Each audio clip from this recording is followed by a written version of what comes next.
Bom dia, Rubem. Muito obrigada por você participar aqui do nosso Compostos em Foco. É um prazer para a gente ter você conosco. E eu queria começar essa entrevista pedindo para você fazer um breve perfil sobre a sua trajetória profissional. Bom dia a todos, bom dia aos ouvintes e associados da Almaco, né? Para mim é um prazer estar aqui falando com vocês. Minha trajetória profissional foi iniciada na Marco Polo, já como aprendiz do Senai, e depois passei pelas áreas de produção, e fui até a área de engenharia, e dentro da engenharia eu galguei todos os postos de desenhista, projetista, gerente, diretor de desenvolvimento, e depois comecei a ir nas horizontalidades da empresa, ou seja, eu fui para a área de qualidade, para a área de marketing, área de estratégia, mas no final da minha carreira eu estava nos negócios internacionais, também nas questões das associadas da Marco Polo, dentre delas a MVC, que é uma das associadas da Almaco, né, que na época era, né, então eu também estava como coordenador da MVC. Então, essa é a minha trajetória, e hoje estou, então, prestando consultoria a Marco Polo, num contrato de pós-aposentadoria. Sou presidente da FABUS, Associação dos Fabricantes de Ônibus, e além de outras atividades, sou vice-presidente do Sindicato das Indústrias Metalúrgicas, Mecânicas e Material Elétrico de Caxias do Sul, diretor da Câmara de Indústria e Comércio, assessor da NTP, também lá no CIMEFRE, lá no Sindicato dos Equipamentos Rodoviários Ferroviários de Duas Rodas, lá de São Paulo, a Associação do Aço do Rio Grande do Sul. Então, eu estou em várias entidades aí, prestando meus serviços e conhecimento, e a maioria de forma voluntária, para a melhoria da indústria e também das relações com o governo, né? A maioria delas eu trabalho como relações intergovernamentais. E quando você assumiu a presidência da FABUS, e quais são as principais conquistas da sua gestão? Bom, eu assumi a presidência da FABUS em 2019, como o senhor Martins, que era o presidente já há muitos anos, né? Ele saiu da Marco Polo, então eu assumi o lugar dele, e as nossas conquistas foi dar o segmento que o Martins tinha dado na FABUS, mas fizemos um pouquinho mais de integração entre os associados, junto também às montadoras, conversar um pouco mais com as montadoras, ver as previsões de futuro, ver para onde vai as tecnologias, e também uma interação mais com o governo. Nós estamos muito mais presentes no Ministério da Economia, no ramo automotivo, também fazendo a gestão de futuro do transporte, né? E também temos uma ligação bastante grande com a NTP, com as associações dos compradores de ônibus, que é a BRAT, a NTU e outras, a Antur, para também entender o mercado, o nosso cliente, como é que o nosso cliente vê o futuro do transporte, o futuro do turismo, do fretamento. Então, esse foi o trabalho mais efetivo que nós fizemos dentro da FABUS, aproximar esses stakeholders, vamos chamar assim. Uhum. Algumas análises apontam que a fabricação de ônibus rodoviário e urbano sofreu bastante com a pandemia. Em contraste ao aumento da produção de ônibus para fretamento, sobretudo para a produção para o transporte de trabalhadores de diferentes áreas, tem acontecido isso mesmo? Você poderia ilustrar com alguns números referentes à demanda no ano passado e agora, no primeiro trimestre? Bom, o nosso setor está sofrendo bastante, né? Um dos setores que está sofrendo junto com todos os setores que têm aglomeração, seja cinemas, teatro, hotéis, turismo, e o transporte público não é diferente. Então, a gente tem acompanhado aí todos as restrições de transporte público. No início da pandemia começou aquela questão de não ultrapassar até os estados. Alguns estados não permitiram mais o transporte interestadual e intermunicipal. De todos os sistemas de transporte, o único que permanece bastante ativo é o do fretamento, porque as empresas que contratam os ônibus para o transporte de seus funcionários querem manter o distanciamento social, então estão colocando mais ônibus para o transporte de seus funcionários. Mas os restantes setores estão muito abaixo. O setor de turismo está parado já há 1 ano e pouco, deu uma pequena retomada no final do ano, mas parou de novo com a segunda onda da pandemia. O transporte escolar está 100% parado. O transporte urbano está com 40% da sua capacidade inativa, né? E também a questão do transporte interestadual, praticamente também está com 60% de operação. Transformando isso em números, se nós pegarmos o ano de 2020 contra 2019, nós tivemos uma redução de 26,5% na produção de ônibus como um todo, né, do mercado interno e externo. Desses 26%, nós vamos olhar por segmento, o urbano caiu 34%, o rodoviário 34,7%, o micro-ônibus 2,7%, por causa do caminho da escola, e o intermunicipal, que é o fretamento para nós, cresceu 42%. Nossa. Mas o mercado como um todo caiu 26,5% de 2020 contra 2019. Se nós pegarmos agora o primeiro trimestre de 2021, comparando com 2020, nós temos aí um decréscimo de 29,9%, basicamente 30%.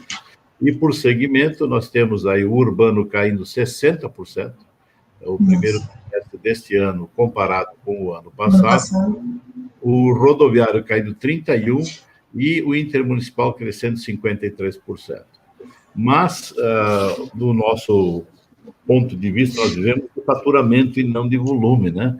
E os ônibus com maior volume de faturamento, que tem maior valor agregado, são os ônibus rodoviários, que têm double-decker e ônibus de turismo, e esses praticamente desapareceram, né? Então, nós estamos aí praticamente produzindo ônibus de baixo valor agregado, que são os de fretamento, são ônibus mais simples, né? Então, esse é o problema que nós estamos tendo. Então, a demanda caiu bastante e só vai voltar depois de uma vacinação em massa. E quais são as expectativas da Fabros para o segundo semestre e por quê? Bom, a expectativa, elas não são animadoras, porque ainda nós não temos um programa efetivo de vacinação em massa, né? Nós estamos vendo aí a questão de falta de vacinas, etc. Então, nós achamos que o setor só voltará na sua totalidade quando nós tivermos uma vacinação em massa. Então, o turismo só vai voltar quando as pessoas se sentirem seguras para voltar. Então, a nossa expectativa é de que o mercado continue como esteve no primeiro trimestre, em torno de 1.000 unidades por mês, né? Isso daria 12.000 unidades no ano, quando o ano passado nós tivemos 16.000 unidades. Então, e os anos, já chegamos a fazer 31.000 unidades, né? Então, só comparativamente, nós temos um mercado bastante restrito. Então, acreditamos que o mercado vai se manter estável nesse patamar baixo e poderemos ter uma retomada depois da vacinação, né? Essa é a nossa expectativa. Muitos setores já começam a ensaiar uma volta, o setor de turismo já começa alguns eventos. Aqui nós estamos tendo agora o Gramado Summit, que é a primeira experiência de eventos presenciais, e aí nós vamos ver se esse evento tem realmente uma boa, vamos chamar assim, adesão e também uma boa conservação da saúde para podermos voltar, então, o turismo de proximidade, o turismo aqui dentro do Brasil, porque muitas pessoas não estão conseguindo viajar para o exterior e achamos que o turismo vai voltar mais rapidamente, né? O mercado de transporte é o segundo maior consumidor de compostos no Brasil, atrás apenas da construção civil. Em linhas gerais, como as encarroçadoras enxergam este material? Bom, eu posso falar de cadeira porque eu fui diretor de engenharia de desenvolvimento, então eu diria assim que os processos de composite, eles são altamente flexíveis para a baixa produção. Então, nós temos o ônibus, tem uma variedade imensa de modelos, de formas, de tamanhos, né? chassis, vários tipos de chassi. Então, isso nos deu flexibilidade, nos dá flexibilidade de criar, porque é só fazer um modelo e depois replicá-lo ele com peças em fiberglass. O que é mais difícil quando se começa a pensar em processos mais sofisticados, como SMC, o BMC, ou infusão. Então, teve vários movimentos de nós usarmos mais tecnologia de composite, mas nosso problema é o baixo volume de produção do ônibus. A vida útil de um projeto também tem diminuído. Ela era de 12 a 15 anos, uma geração de ônibus, hoje já está passando para 7 ou 8 anos, né? Então, não dá para fazer altíssimos investimentos em ferramentais de aço, de alumínio, como seria o desejável para compósitos. Existiram vários movimentos da indústria no mundo afora. Eu conheci na China o Wanhai, que tinha várias peças do ônibus em SMC, né? Porque lá também eles têm alto volume. Na Espanha, a Hispano Carroceira fez um ônibus rodoviário, todo ele de composite, né? E aí não tinha flexibilidade, porque tinha vários modelos de chassi e não conseguia ter flexibilidade. A NAB foi um dos grandes precursores de fazer ônibus de composite, 100% em composite, nos Estados Unidos. E depois acabaram sendo comprados pela New Flyer, que depois desativou essa unidade lá. E aqui no Brasil, nós tivemos algumas empresas que fizeram ônibus 100% em composite, micro-ônibus, e depois não foi à frente por questões dos waivers que tinha, as ondas que tinha na lateral do ônibus, né?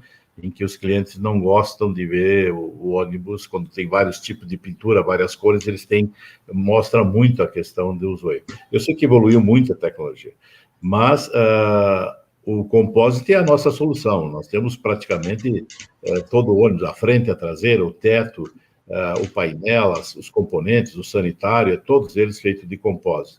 E também nós trocamos os tetos de alumínio, que eram revestidos de alumínio, por composite, porque também começamos a dar design e também dar desenho nas laterais e no teto dos ônibus, né?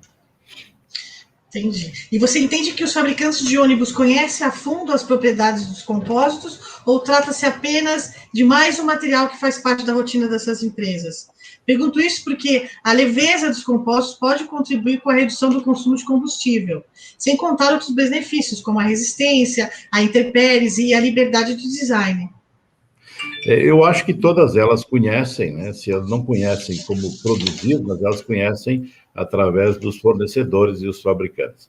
Então, teve várias iniciativas aí de tentar usar mais compósito e ônibus, justamente por a questão da leveza, da praticidade e da resistência que tem os componentes.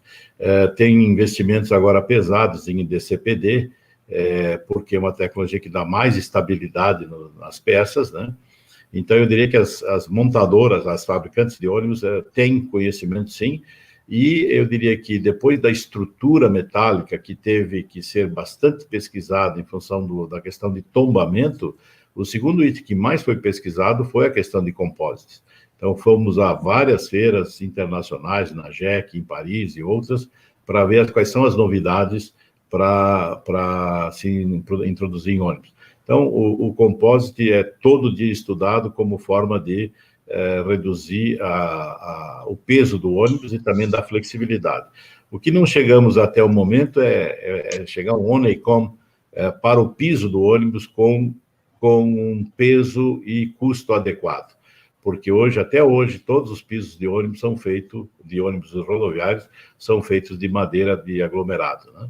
Então, esse era um desejo que todos tinham, foram feitos vários testes, mas não conseguimos chegar ainda numa conclusão. Então, agora olhando para o mercado de compósitos, o que as empresas do nosso setor poderiam fazer e ainda não fazem em prol das encarroçadoras? Bom, um desafio está aí, né? A questão do piso dos ônibus. Do piso. Porque ainda temos a questão do preço. Eu diria que o grande problema dos compósitos é o que está acontecendo hoje no mercado de plásticos como um todo. Nós temos poucos fornecedores de matérias-primas, Nós, como aconteceu na pandemia, vimos que as máscaras, os propés, os respiradores, eram feitos todos na China, e nós éramos refém disso. E agora estamos vendo que todas as resinas plásticas, o ABS e outras resinas, tem poucos produtores mundiais, e aí um congelamento lá no Texas, de um frio exagerado, parou o mundo, né? Então nós estamos vendo assim que aí todo mundo fica assim de como usar mais plástico se nós temos poucos fornecedores. Aqui no Brasil, estou falando plástico de forma geral agora, não só o compósito, né? Então, isso nos alerta, inclusive estamos debatendo com o governo, no Ministério da Economia, sobre 4 fatores que nós estamos dependentes hoje. A questão do alumínio, a questão das resinas plásticas e dos plásticos em geral, a questão do aço e a questão dos semicondutores. São 4 câmaras que estamos estudando, como produzir mais no Brasil, como eliminar nossa dependência internacional, inclusive semicondutores. Queimou uma fábrica no Japão, hoje vai parar a indústria automotiva no mundo. Então, tem essas questões aí de fornecimento. Então, a flexibilidade de uso, não temos dúvida. A questão para o futuro é conseguir os insumos. Roving, por exemplo, nós temos aqui uma falta no Brasil, deu uma falta geral aí alguns meses atrás, e aí nós vimos, nós não conseguimos ter roving e parou fábricas de ônibus por falta de roving, né? Então, nós estamos assim, aí qual é o futuro? Então, é continuar ou não é continuar? Então, eu diria que, resumidamente, depois de uma longa explanação, né, a questão dos insumos básicos. Nós termos mais produção e capacidade de insumos básicos. Isso daria muito mais flexibilidade de uso e de custo para as indústrias. Então, nós poderíamos usar muito mais o plástico quando nós tivéssemos esses problemas resolvidos. Então, para fechar, por favor, fala um pouco sobre o futuro da Fabus. Eu diria o futuro da Fabus, eu diria o futuro do transporte. Hoje nós vemos assim que o problema da pandemia também jogou alguns desafios em cima do sistema de transporte. Os sistemas de transporte vinham já reduzindo a sua capacidade de operação pela demanda que vinha caindo ano a ano, em função dos aplicativos, né? Em função da moto, do patinete elétrico, de outros modais que deveriam ser complementares. Na realidade, eles foram substitutos do transporte público. Então, nós vemos agora, com a pandemia, temos mais um desafio, que é a questão do home office, do ensino à distância, do teletrabalho. Tem vários públicos que estão saindo do ônibus. Nós estamos imaginando que vamos perder aí em torno de 20% do público, porque o home office veio para ficar. Muitas empresas vão adotar o home office, o teletrabalho, o ensino à distância e outras tecnologias que vieram e tiraram o sistema de transporte. Com isso, as gratuidades continuam, ou seja, e elas pesavam em torno de 30% em cima do transporte, agora vão para 45%.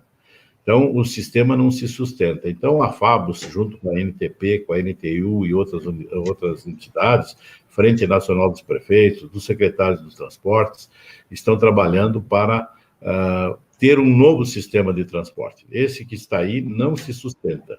Então, nós precisamos ter receitas extratarifárias, diminuir o pico de demanda, tem uma série de ações para nós mudar o sistema de transporte. E ele, hoje, é o que dá a produtividade, o sistema de mobilidade urbana é que dá a produtividade de um país. Então, nós não podemos deixar o sistema de mobilidade urbana sem uma solução adequada. Então, a Fabus está trabalhando fortemente com todas as outras entidades para, vamos chamar assim, ressignificar o transporte. Para nós temos um bom sistema para tirar o veículo particular das ruas, com vias dedicadas, com mais corredores, com sistemas BRT e etc.